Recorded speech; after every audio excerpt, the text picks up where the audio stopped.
Hey, what's going on, guys? gdoggcasey here, bringing you another Final Fantasy XIV video. We are in the Lavender beds right now. As you can see, there are a whole bunch of houses all over the place. And I mentioned I was going to look online and try to find out more about this. I did a little bit, but the only thing I really learned is that we are not going to be getting a house anytime soon. Because you just need so much money to be able to get one that it's way off in the distance. I've never even come close to owning as much money, so... who knows, maybe that's like an end game goal for us, is to buy ourselves our own house. But we will come into the Lavender beds and we'll look around. They have Ethernet shards here where you can teleport to different areas of the beds, I guess you can call it. And we can take a quest here from the Serpent Recruit. So let's see. Welcome to the beds. Oh, you come at the behest of a Gridanian woman. Regret to inform you that these plots are reserved for adventurers. Your friend will not be permitted to take part. That's fine. You, on the other hand, can, should you have the mind to purchase a plot for yourself, pray speak with the resident caretaker. He can guide you through the process. Okay. Well, is he around the area somewhere, or what?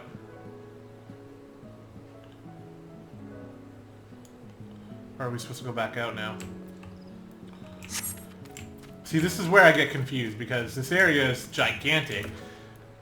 We'll do a little bit of exploring. So these are all houses that are owned by actual people who play the game, as far as I know. Let's go take a look at some of them. Just to get an idea. I mean, this neighborhood is pretty nice looking. Placard. What does this say? My friend's memory. Yuki Natsuno, plot 15. So placards, what are they? By the entrance of each plot of land you will find... is it a placard or a placard? I don't know. Interacting with the placard will bring up information on the owner available. In the event that the plot is for sale, the current price will be displayed along with a devaluation timer. Devaluation occurs every 6 hours in Earth time. The longer you wait, the cheaper the plot will become. However, the likelihood that another buyer will snap it up will also increase. More information on buying land and can be had by speaking with the resident caretaker, stationed at each residential district. Okay. Are we able to go in his house? Yeah, let's do it. Okay, well, we're gonna take a quick look at this dude's house. This, or girl, who knows who it is.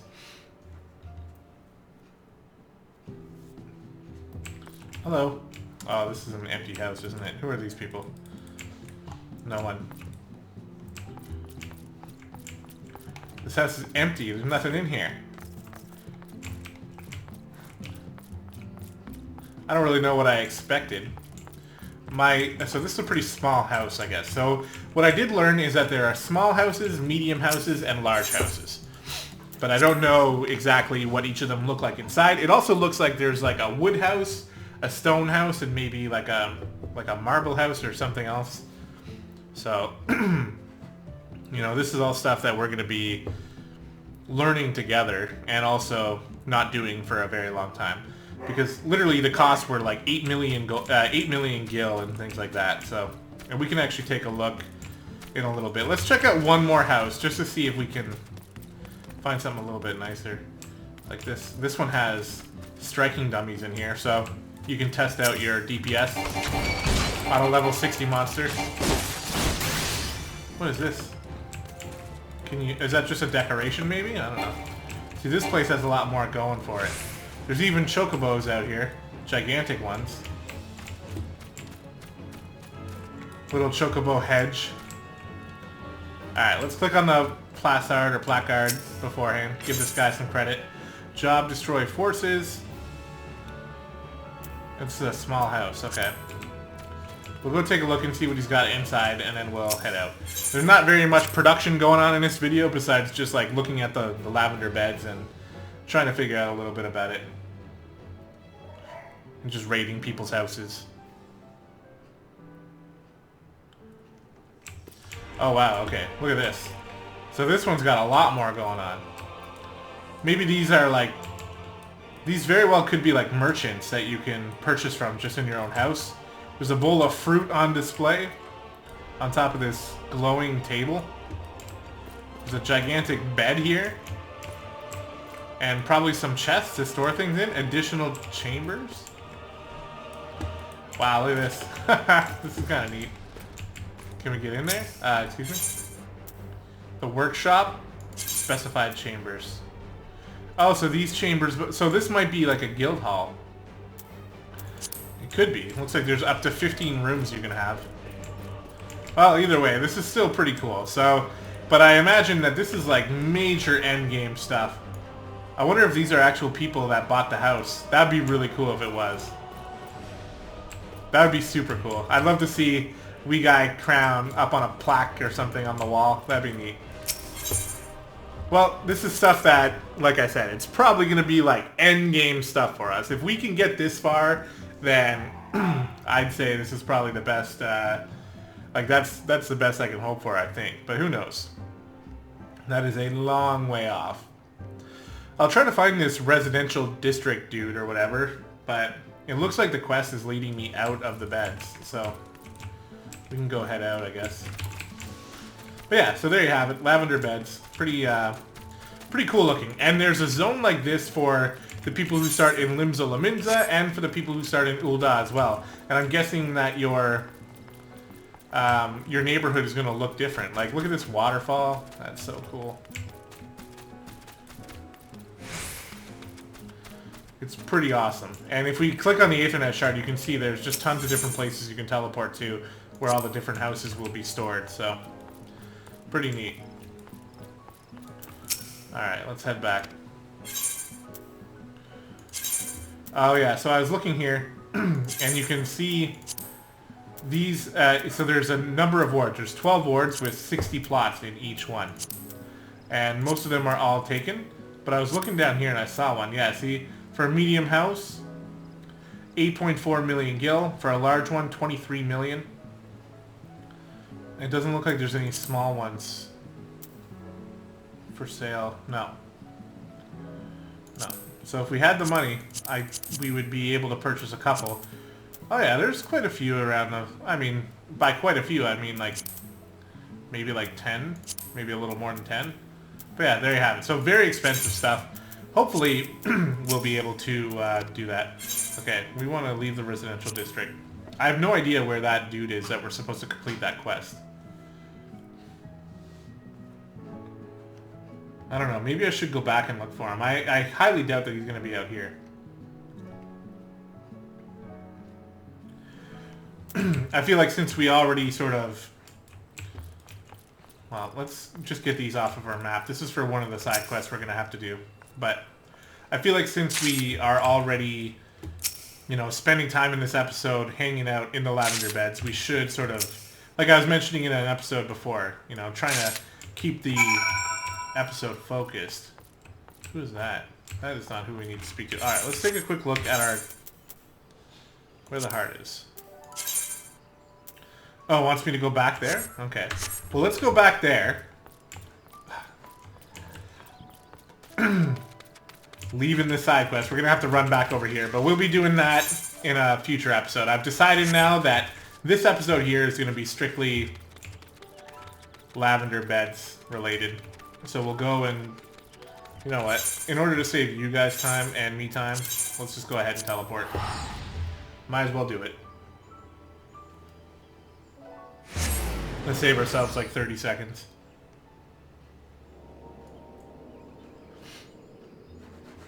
Maybe not. Who knows? We might have even made it here by now if we just kept running. Alright, Margeria. Good to see you again. Did you learn anything? Adventurers only, is that so? Well, these are trying times. More important than ever for Gridani to attract capable individuals like yourself. I'm sure that one day my dreams will come to fruition. One day I'll have my own cottage and stables filled with my chocobos. Okay. You can now teleport. Really?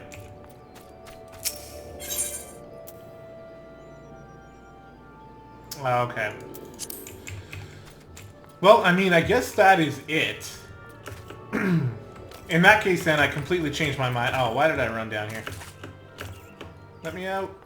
Okay, so we gotta run back.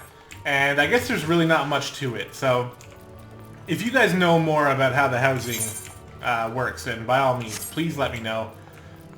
And let the other viewers know as well. So you can comment in the comments down below. Let us know what I'm missing here.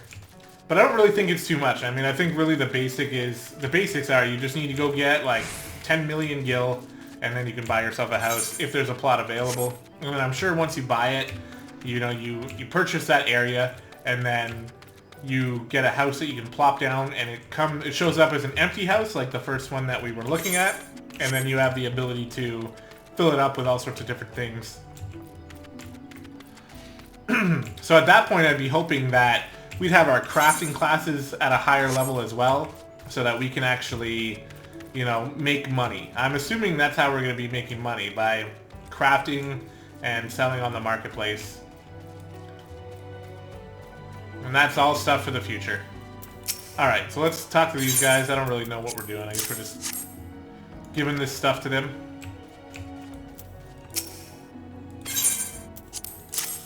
Looks like it. I think we were just like picking up that stuff on the side of the dock here and then handing it over. They didn't even want to pick this stuff up. Alright. So we'll turn in that quest. So yeah, this episode's kind of a little bit all over the place. I apologize for that. I thought there was going to be more things to do down there. But it turns out that there isn't. And I don't want to upload like one video that's like 10 minutes long. That just doesn't seem right. Okay, we got more things we got to kill here. Hornet swarms now. Might even hit level 12 by turning this in. Get ourselves a new ability.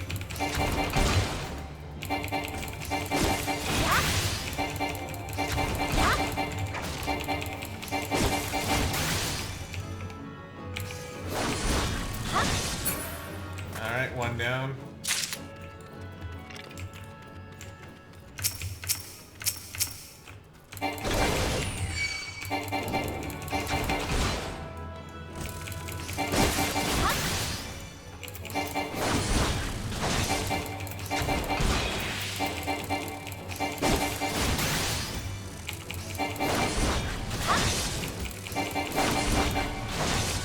Alright, another one down.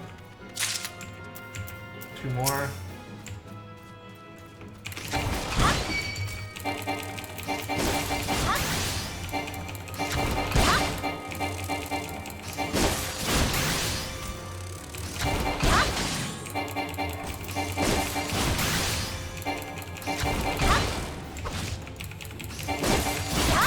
he's dead. Okay, good. Hopefully this will drop the last thing we need. Oh shit. Alright, well. Was not paying attention. Go ahead and pop our Healing Flurry. Get out of this this AoE attack.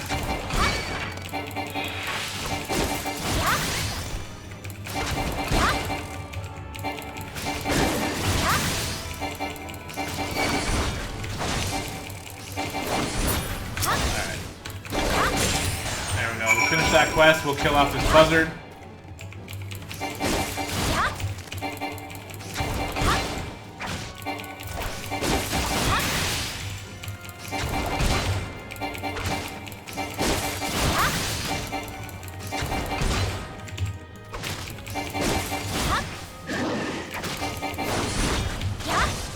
That should do it. There we go. Alright. Where to? So we have to do something down there. Let's deliver this first, though.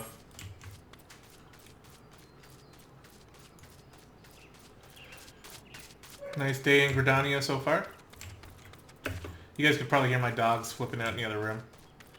I think my girlfriend got home from work and she has the dogs with them. It's pretty helpful because she's a dog groomer, so she's able to take the dogs with her to work, which is really good because it means that the dogs don't spend too much time at home by themselves. They, like, actually, it's almost like no time. The only times we ever end up leaving them home by themselves is when we go do some groceries or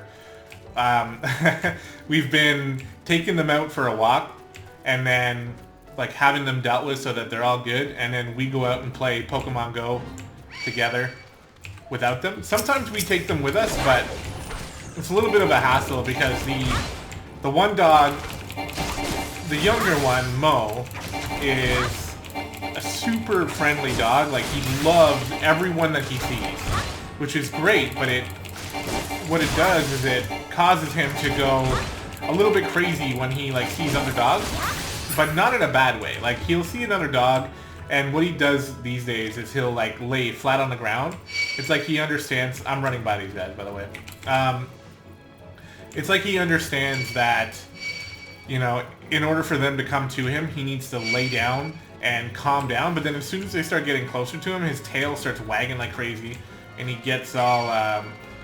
he gets super excited and just starts bouncing all over the place. And there's a lot of other people outside playing Pokemon Go with their dogs as well. So it means, you know, when you have a cell phone in one hand and like a 85-pound dog in the other on a leash who's like bouncing around trying to pull the leash and things, it's not the easiest to play the game. So we've been taking him out first and then going and doing some of that. And then the other dog is a really small Puggle, which some of you may have heard in some of my other videos. The initial plan was to have her in here while I was recording, in the same room that I'm in. Because if she's out there with him, then there's a higher chance that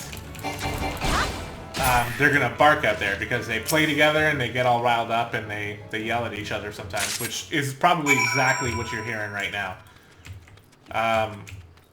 So for a while I had her in this room, and it was working out for a bit, but since now it's summertime and it's really nice outside, a lot of people are taking their dogs outside, and if she so much as hears any noise a dog makes outside, she flips out and she has the most high-pitched shrieking bark that I've ever heard in my life, and honestly, like, it scares the crap out of me.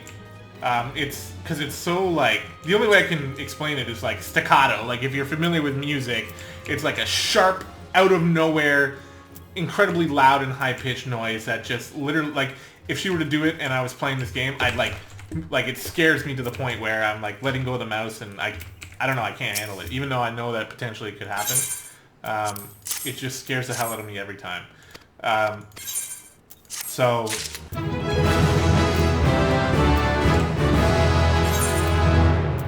we're going to put our points into strength, and we hit level 12, so we get a new ability called Heavy Thrust.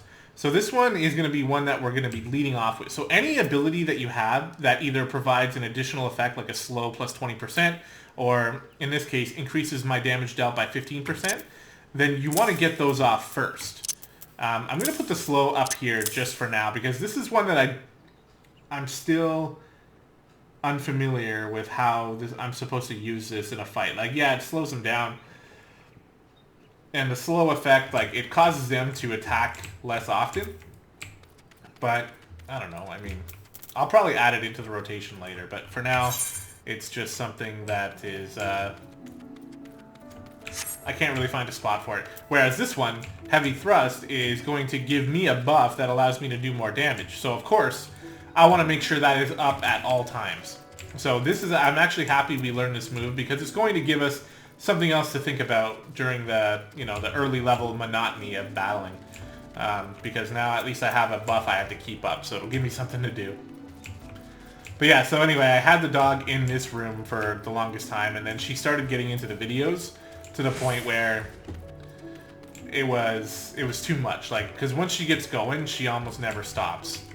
So I'd have to, like, stop recording, or either that or just leave it in, which I have a really hard time doing, because I don't want you guys to have to go through that. So lately the idea is that we just leave them both out there now, and since there's a couple doors in the way to sort of muffle their noise, I feel like it's not too big of a deal if they get in every once in a while. There's literally nothing else I can do besides, like,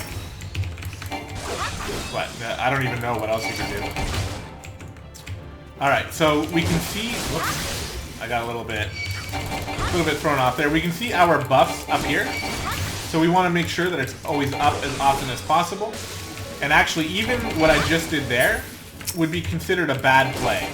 You don't want it to even fall off for a second. So usually, like, when you get around this point is where you want to get it back up again.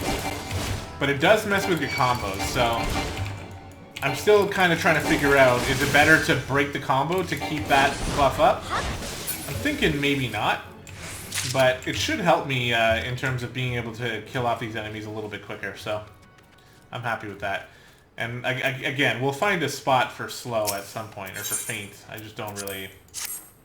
At the moment, I'm not really sure where to put it.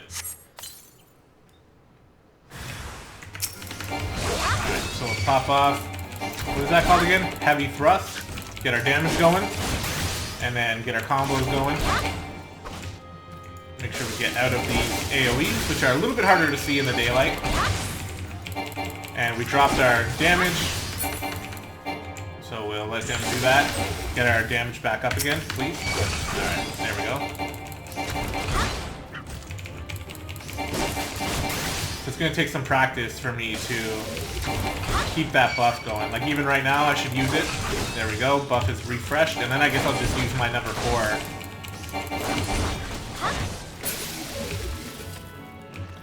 Alright, that area is dealt with. And see, this goes back, I don't remember which episode it was. It was one of the earlier episodes where I was talking about how doing these side quests and even the main quests and things like that are helpful because you can use them as a chance to try to figure out the best way to play your class. And, you know, you're not affecting any teammates, you're not affecting a party. What happened there? Did I move too early? Maybe I did. Maybe I canceled that out because I moved. Alright, there we go. So yeah, so now that I have a new ability, which I know is going to be important to my rotation, probably for the rest of the whole game, to be honest. It's something that I need to make sure I know how to use. These guys are annoying to fight. They have a fairly low cooldown AoE attack. Alright, so we'll get our buff up again here. We'll get out of this AoE. Go back in. There we go. That was fairly smooth. Now we can just use our 4. Break this guy down. There we go. Not too bad. Okay, so we should be able to go turn this stuff in now. And that'll probably be a good time to end this episode. By the time we're done turning everything in. I'm pretty sure this one's gone on long enough.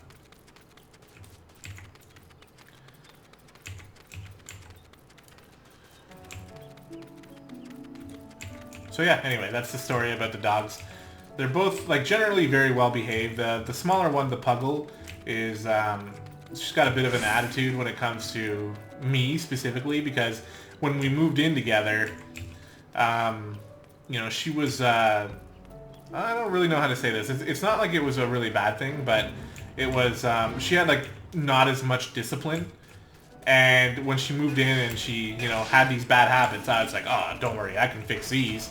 I'll just be a big man and I'll just make sure, like, you know, no matter what she does, I will, I'll stick to it and I'll make sure that she learns these new rules.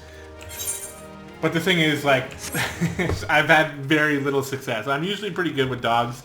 Like Mo, the other one, who I was able to raise from a puppy, me and Jane together, you know, he doesn't have very many bad habits. His only bad habits are the fact that he gets a little bit jumpy. He still gets very excited when he sees other dogs.